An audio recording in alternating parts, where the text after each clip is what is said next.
আকাশেতে লক্ষ তারা, চাঁদ কিন্তু একটা কথা হয় না। এই গুতা দিলে না টান দিয়ে এসে বসতো। আবার দেখবেন আমাদের ভিতরে দেখি মাঝে মাঝে ফেসবুক ইউটিউবে দেখি যে আমাদের ভিতরে অনেক ভালো ভালো বক্তা, দেখলে মনে হয় যে আল্লাহওয়ালা লোক। আমি চিন্তা করে কুলাইতে পারি না, এই লোকগুলাকে আমি দেখি বিভিন্ন গানের, হিন্দি গানের, ফার্সি গানের, তারপরে বাংলাদেশের বিভিন্ন চলচ্চিত্রের গানের, এই গানের নকল বানাইছে। ইসলামী সঙ্গীত আমাদের আইনুদ্দিন আজাদ বানাই নাই, জোরে কন্যা বানাই নাই।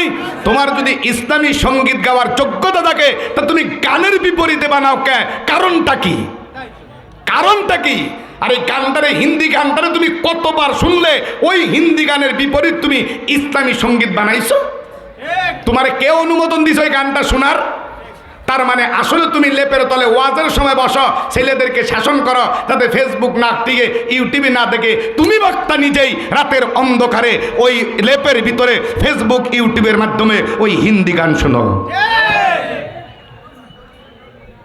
এই আয়াতটা নাজিল কিন্তু মসজিদ মাদ্রাসা দানের জন্য নয়, এই আয়াতটা নাজিল হয়েছে জিহাদের ময়দানের জন্য, আল্লাহর জমিন আল্লাহর দিন প্রতিষ্ঠার জন্য।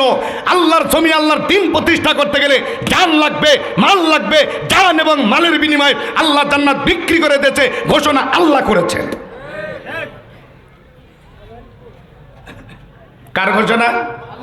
আল্লাহর ঘোষণা। যাই হোক, আমি প্রেক্ষাপটে যাব না, খুব সংক্ষিপ্ত হওয়া যায়। আল্লাহ বলেন, ইন্নাল্লাহ হাশতারা মিনাল মুমিনিনা আনফুসাহুম ওয়া আমওয়ালাহুম বিআন্না লাহুমুল জান্নাহ ইউকাতিলুনা ফি সাবিলিল্লাহ ফায়াকতুলুনা ওয়া ইউকতালুন। আল্লাহ বলেন, ইন্নাল্লাহ হাশতারা মিনাল মুমিনিনা, নিশ্চয় ইমানদার মুমিন বান্দা বান্দির কাছে আমি আল্লাহ জান্নাত বিক্রি করে দিয়েছি জান এবং মালের বিনিময়ে। সুবহানাল্লাহ বলবেন না? আল্লাহ জান্নাত বিক্রি করতে ইমানদার মুমিনের কাছে কিসের বিনিময়? জান এবং মালের বিনিময়।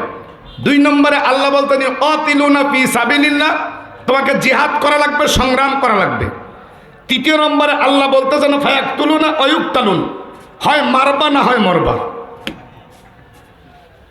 আল্লাহ বলতেছেন জান এবং মালের বিনিময়ে আমি জান্নাত তোমাদের কাছে বিক্রি করতে চাই, বিক্রি করে দিলাম।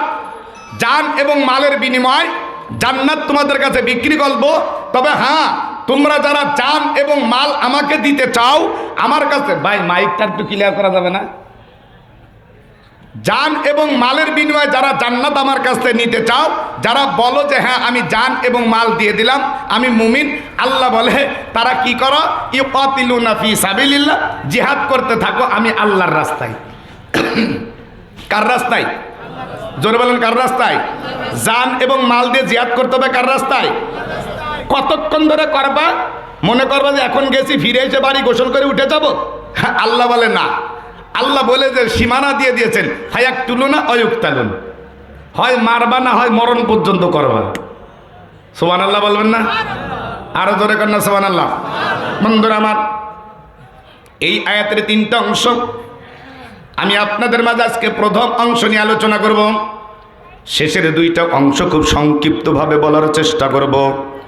আমার আল্লাহ রাব্বুল আলামিন যে বললেন ইউকাতিলুনা ফি সাবিলিল্লাহ, লড়াই করতে হবে, সংগ্রাম করতে হবে আমি আল্লাহর রাস্তায়।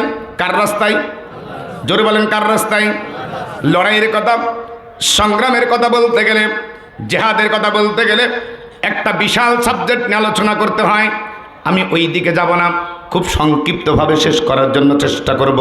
অন্য আয়াতের ভিতরে আমার আল্লাহ রাব্বুল আলামিন বলেন, আল্লাযীনা আমানু ইউকাতিলুনা ফি সাবিলিল্লাহ আল্লাযীনা কাফারু ইউকাতিলুনা ফি সাবিলিত তাগুত। আমার আল্লাহ রাব্বুল আলামিন বলেন, যারা ইমানদার তারা লড়াই করবে আমি আল্লাহর পক্ষে। কার কথা বলতেছি? কে চরমনা পীর সাহেবের কথা বলতেছেন? 2-একটা তা আল্লাহর কথা বলে তা আসতে বললেন কে? চরমনা পীর সাহেবের কথা বলবেন, তারা চরমনা পীরের মুই তারা বলবেন, অন্যরা অফ থাকবেন, কথা কেন? আমি কার কথা বলছি? আল্লাযীনা আমানু ইউকাতিলুনা ফি সাবিলিল্লাহ, যারা ইমানদার তারা লড়াই করবে আমি আল্লাহর পক্ষে। কে বললেন? জোরে বলেন, কে বললেন? আল্লাহ রাব্বুল আলামিন বলেন, আর যারা কাফের তারা লড়াই করবে তাগুতের পক্ষে, শয়তানের পক্ষে। কাফেররা কার পক্ষে লড়াই করবে? জোরে কর। তাহলে পক্ষ কয়টা? কয়টা পক্ষ? একটা আল্লাহ রাব্বুল আলামিন বলেন আমার পক্ষে লড়াই করতে হবে। অন্যদিকে আল্লাহ রাব্বুল আলামিন বলেন আমার পক্ষ বাদ দিয়ে তারাই লড়াই করবে, অন্য পক্ষে তাগুদের পক্ষে লড়াই করবে যারা কাফের। আমার আল্লাহ রাব্বুল আলামিন বলেন হুয়াল্লাযী আরসালা রাসূলাহু বিল হুদা ওয়া দীনিল হাক্কি লিইয়ুযহিরাহু আলাদ দীনি কুল্লিহি ওয়ালাউ কারিহাল মুশরিকুন। একমাত্র দিন ইসলামকে বিজয় করা লাগবে। একমাত্র দিন ইসলাম ছাড়া অন্য যত তন্ত্রমন্ত্র, যত পদ্ধতি, নীতিমালা, আদর্শ দুনিয়ার জমিনের ভিতরে থাকবে, কোনো আদর্শ তন্ত্রমন্ত্র দুনিয়ার জমিনের ভিতরে থাকতে পারবে না। সব আদর্শকে কবর রচনা করে দিতে হবে, সব নীতিমালাকে কবর রচনা করে দিতে হবে। একমাত্র আমার দিন ইসলামের আদর্শ, ইসলামের নীতিমালা বিজয় করতে হবে।